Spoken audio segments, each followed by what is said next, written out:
Welcome back, my name is LastKnownMeal, and today I'm going to talk about EA. Yes, I'm going to talk about the most notorious company in the gaming industry in 2017. Because what's the first thing that comes to your mind when I say EA? It's probably greed, deception, loot boxes, microtransactions. It's not the best.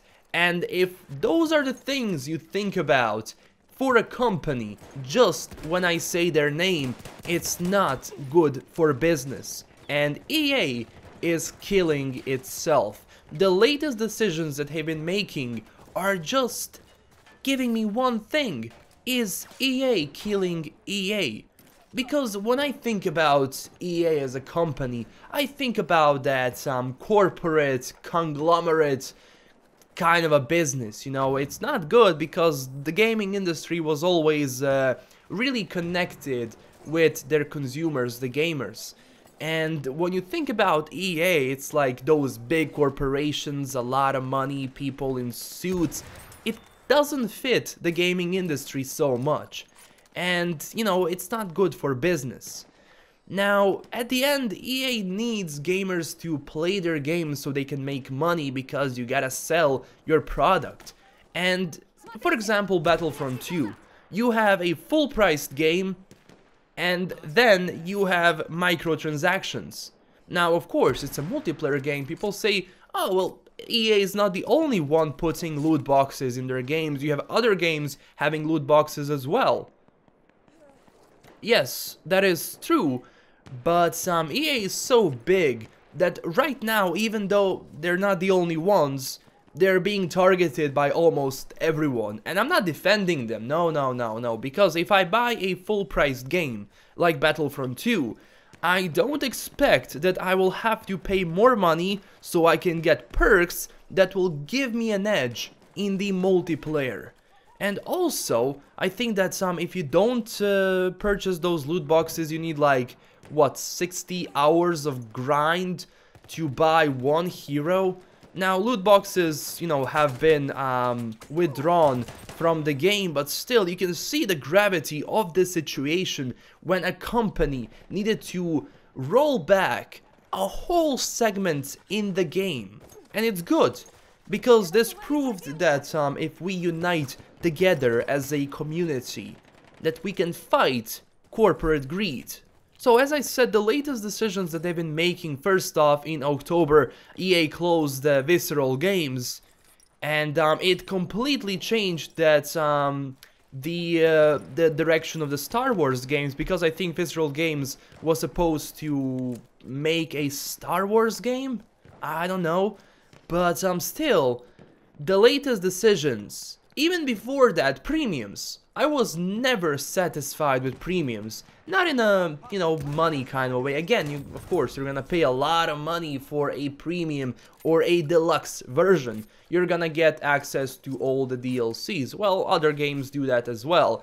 But what was always bothering me, in some way, not that much, but it was that people who have premiums have an edge in the multiplayer when it comes to DLCs, for example. You're going to get a DLC 2 weeks prior to launch if you are a premium player. So you're gonna have 2 weeks to play on a map before everyone else. Again, it doesn't do much when the DLC is out. You're not going to be in a room with 90% of premium players, so they're not going to have that big of an edge.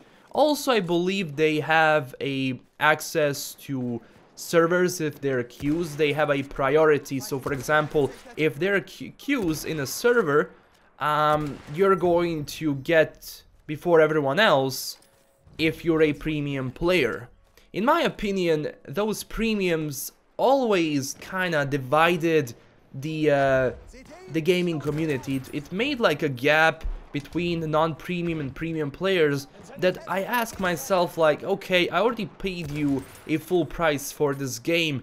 I don't want other people that pay you more to have an edge. And in previous games it was okay, of course. They get access 2 weeks before everyone else, blah blah blah, that was okay. But right now, to have loot boxes that give you an edge before everyone else is really, really shameful. But the thing is, this is going to reflect on their future. This is visibly going to reflect on the future of this company, because even right now I think Battlefront 2 didn't even sell 1 million copies in its release month, and Battlefront 1 sold, I believe, like what, 6 million copies in its first month, or 4 million copies, I am not sure, don't quote me on this, but the sales are going down because the controversy is going to kill their games. Now, again, I'm not going to delve into Battlefront 2 as a game. The game is actually like, if you take out all these stupid loot box microtransaction thingies, it's actually a very decent game. I'm not going to talk about the single player, but which was but the multiplayer, like the immersiveness of it is just amazing. But the decisions that EA is making as a publisher is going to suffocate the hard work of the developers like DICE.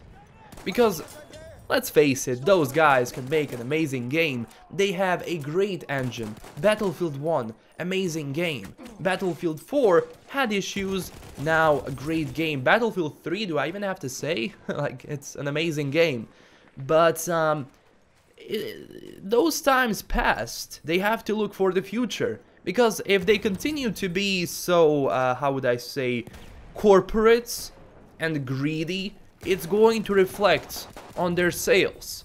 All of this controversy between EA and everyone else is going to destroy them, because you have other developers who are going to benefit from it. Even now, other developers are just saying that EA is shit.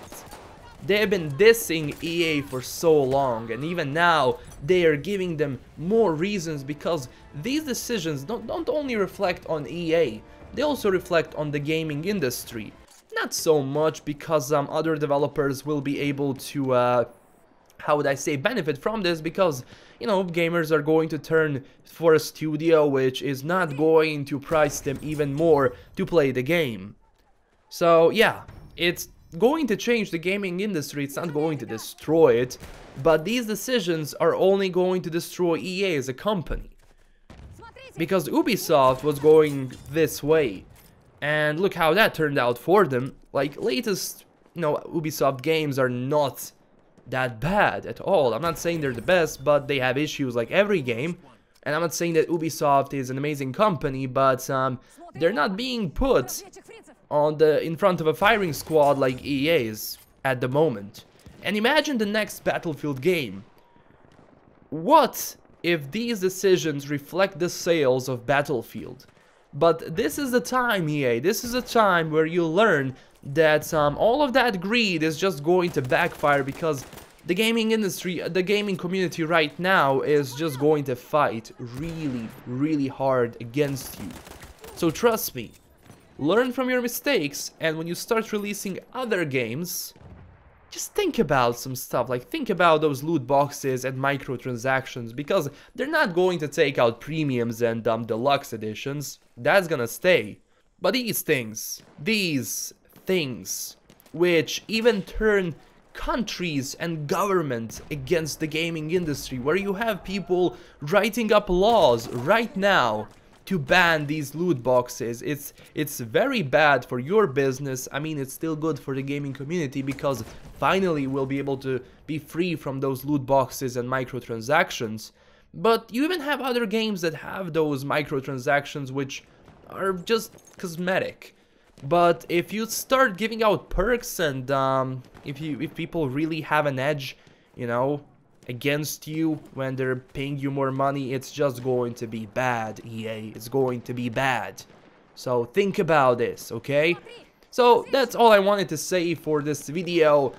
Basically what I'm trying to say here is that EA is killing EA. They're killing themselves. So probably they will learn from this. If they don't, it's going to cost them a lot of money, and the sales will go down in the future. Especially, it's gonna be bad for the developers who do an amazing job when creating games. That's all. LastKnownMeal signing out. Don't forget to smash that like and subscribe button. Tell me down below in the comment section what you think about this, and stay classy, everyone. Bye bye.